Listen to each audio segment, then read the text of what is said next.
Intérêt ou pas intérêt? Les hommes mariés, les femmes mariées sont ici. On peut lever la main que je vous voie? Merci. Je vous pose une question. Je commence par les hommes. Vous avez aimé cette femme-là pour rien? Ne répondez pas, il y aura des combats.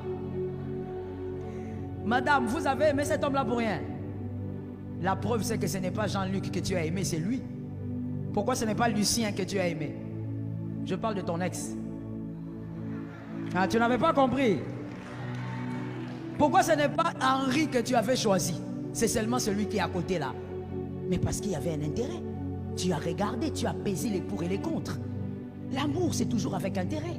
Mais écoute, mon frère, quand on devient adulte, justement, on se pose des questions. Cette personne avec qui je suis là, qui ne respecte rien de ce qui est essentiel dans ma vie, comment elle peut dire me respecter? Celui qui te respecte respectera ce qui est essentiel pour toi.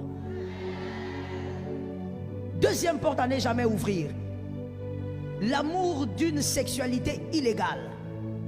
Le sexe est le seul péché qui unit spirituellement deux âmes.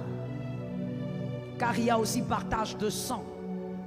Vous devenez unis et le sang a une voix, le sang parle. Genèse 4:10.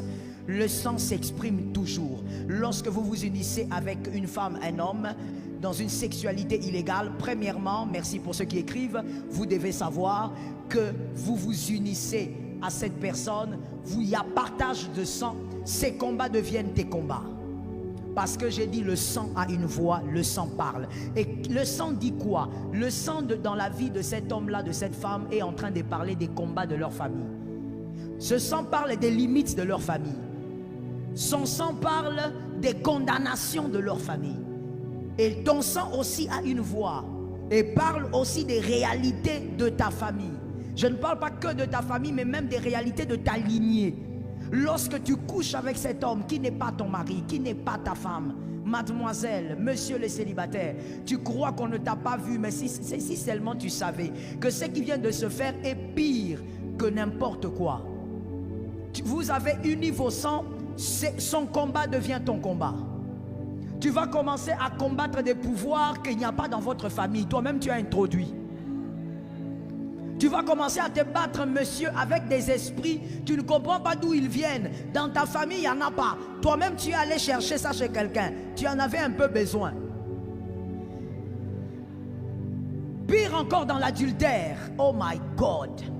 Tu es adultère, monsieur. Tu fais le gros dos. Tu dis que c'est toi le chef. C'est toi qui gères. Que tu as le droit d'aller te faire plaisir comme tu veux. C'est que tu ne sais pas, c'est que malheureusement pour ta femme, tu es en train d'apporter des condamnations qui n'ont rien à voir avec sa famille ou ta famille. Et maintenant quand tu couches avec ta femme, regarde la réalité spirituelle de votre couple. Il n'y a pas seulement que 2 combats venant de ta famille et de l'autre famille. Il y a 3 combats. Vous êtes dans un couple à 3. Spirituellement vous êtes 3. Vous avez les batailles de combien de personnes? Lorsque vous montez sur les lits, il y a 2 personnes physiques, il y a 3 personnes. Tu as compris. Vous commencez à vivre, même si Dieu a pitié de ta femme, la pauvre, elle va commencer à faire des cauchemars. Elle ne comprend pas. Il y a une femme, il y a un homme, elle fait des rêves bizarres. Vous êtes à 3 dans le couple. Spirituellement, vous commencez à partager des combats et c'est grave. Vous êtes célibataire, vous allez commencer à vivre des choses qui n'ont rien à voir avec votre famille. Pourquoi? Vous vous êtes unis à une personne. Il ne fallait pas. Que l'Éternel t'épargne. Je suis d'accord avec celui qui a dit Amen. Que l'Éternel t'éloigne de ça. Il y a une deuxième chose que la sexualité fait. Je suis en train d'aller vite. Une deuxième chose que la sexualité illégitime fait.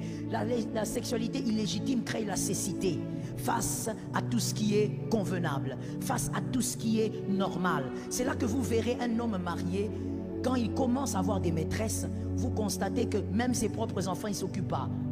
Vous allez dire non, la femme là fait des gris-gris. Mon frère, des fois il n'y a même pas des gris-gris. Le mystère du sexe illégal, c'est que ça crée aussi la cécité. Il y a une addiction qui se crée et cette addiction produit la cécité. Tout ce qui est normal, tu ne verras pas. Lorsque tes enfants pleurent pour les frais, toi tu ne vois pas. Lorsque tes enfants ont des besoins, toi tu trouves pas ça normal. Tu vas dépenser dehors. Il y a un monsieur que je connais, lui, il vit avec une maîtresse et avec sa femme évidemment. Et donc, quand il est payé, il va donner l'argent à sa maîtresse. Et quand il donne tout là-bas.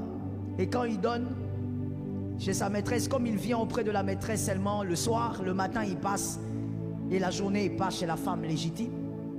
Quand il va la journée, il revient le soir, la femme lui dit, tu peux me donner de l'argent pour te faire quelque chose? Il dit, mais j'ai te donné mon salaire tout à l'heure. Il dit, je n'ai pas compris, j'avais mis ça là, on a volé. On a volé. Qui a volé? Je ne sais pas. Il y a beaucoup de voleurs ici. Je vous raconte une histoire vraie. Ça veut dire ce gars-là, on vole toujours son salaire de manière mystique. Dans la maison de la maîtresse, il n'y a que la maîtresse qui vit là parce qu'elle n'a pas d'enfant. Il n'y a qu'elle qui vit là. Elle ment à cet homme systématiquement, mais l'homme dit Amen. Il y a des gens qui ont dit non, on l'a marabouté. On ne l'a pas marabouté, mon frère. Il faut savoir que lorsque Dieu interdit une chose, il y a un mystère derrière. La sexualité en dehors du foyer a un mystère bizarre. Ça crée une cécité que personne ne peut expliquer. Alors qu'il est volé tout le temps, nous tous nous savons que c'est cette femme-là qui cache l'argent. C'est cette femme-là qui en réalité fait des choses avec cet argent. Mais il n'y a que lui qui trouve normal de continuer à déposer et qui dit non, peut-être qu'il y a un voleur qui entre par la fenêtre. Cette cécité vous rend insensé. Vous perdez tous les sens. Que Jésus vous protège. Célibataire, ne tombe pas dans ce péché-là. Que Dieu t'épargne, que Dieu te donne la force de résister. Fuyez l'impudicité au nom de Jésus. Troisième porte. Ça c'est pour les célibataires. Que le célibataire me donne un amen. Troisième porte à ne pas ouvrir. Ne faites pas un choix inconscient. Un choix sans conscience. Tu veux te marier, tu fais un choix inconscient. Monsieur, mademoiselle, toi tes critères sont toujours les critères physiques. Parce qu'on t'a dit que dans le foyer, on vit en paix avec le physique. Toi tu crois que si tu es en colère, tu vas regarder le physique là. Tu risques de chercher à brûler le physique. Toi tu crois que quand tu as des choses qui te déplaisent. Tu vas te focaliser sur le physique de cette fille ou de cet homme. Tu vas oublier qu'il a un physique. Qu'il a un physique intéressant. Arrête de dire, moi il suffit qu'il soit chrétien. Non. Attention avec le type de choix que tu fais. Monsieur, tu sais que tu es une porte spirituelle de ta famille. Choisis une femme qui pourra comprendre ça. Choisis une femme qui pourra porter cette charge avec toi. Mademoiselle, la même chose. Tu es la porte stratégique de ta famille, la porte de bénédiction. Choisis un homme qui va comprendre cette réalité. Fais des choses comme Séphora, Exode 4, 25. Exode 4, 25. J'ai pris cet exemple parce que cette femme n'était pas juive, mais cette femme a été capable d'être révélée dans une haute dimension pour délivrer Moïse de la mort. Moïse, le grand libérateur, a failli être tué par Dieu. La personne qui a sauvé Moïse n'était pas Aaron, c'était sa femme. Elle a délivré Moïse de la mort. Elle a jeté le sang aux pieds de Moïse. Et Moïse a été sauvé du Dieu qui voulait le tuer. Tu dois donc épouser quelqu'un qui est capable de comprendre cette réalité. Malheureusement, nous avons des hommes qui ont épousé des femmes égoïstes. Des femmes qui ne comprennent pas que lorsqu'on se marie, ça ne veut pas dire que le partage d'amour a été détruit. C'est quoi le partage d'amour? Ton mari t'aime, mais il aime aussi sa famille. Je savais. Je savais que la main là n'allait pas venir. Je savais que pour que la main sorte, il faut que je vous paye. Je parle des femmes. La main ne peut pas sortir. Ça là. Il y a même des femmes qui ont dit amen seulement dans la bouche, maman, dans le cœur. Je refuse, je chasse. Je m'élève, je détruis. C'est ça la réalité de la vie. Ton mari t'aime, mais il aime sa famille. Il aime ses amis. Il y a le partage d'amour au fait qui se fait. Et madame, vous devez être capable d'avoir assez de maturité pour comprendre ça. La Bible dit l'homme quittera son père et sa mère s'attachera. Mais la Bible ne dit pas le père, la mère, les sœurs quitteront le cœur de ton mari.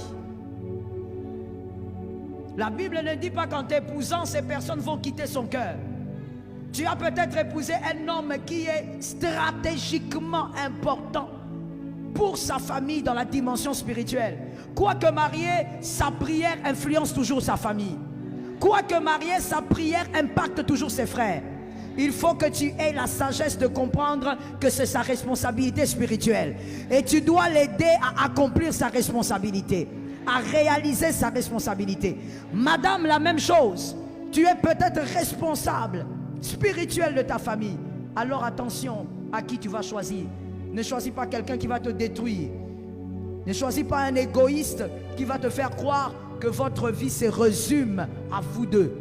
Certes, votre couple est une nouvelle entité, mais si tu as des responsabilités spirituelles, ça ne se brise pas. Un amen normal.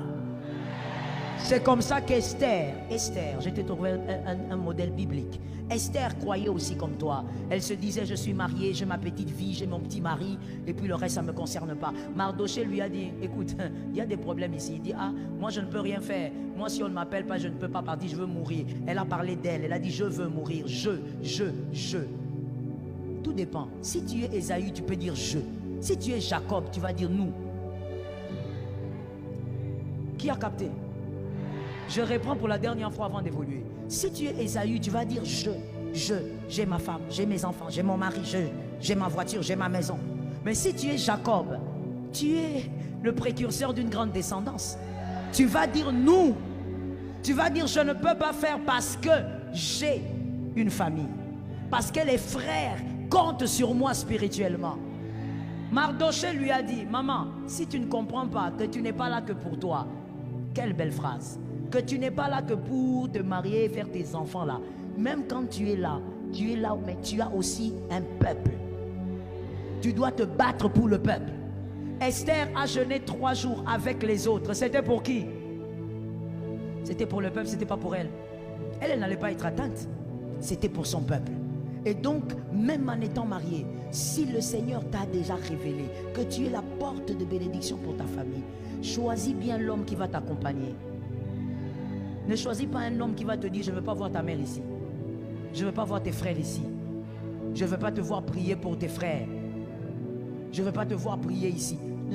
Voilà pourquoi, mademoiselle, il ne faut pas te marier coûte que coûte. Marie-toi quand le Seigneur va permettre que ça soit le temps de ton mariage. Je bénis les sœurs qui ont dit amen.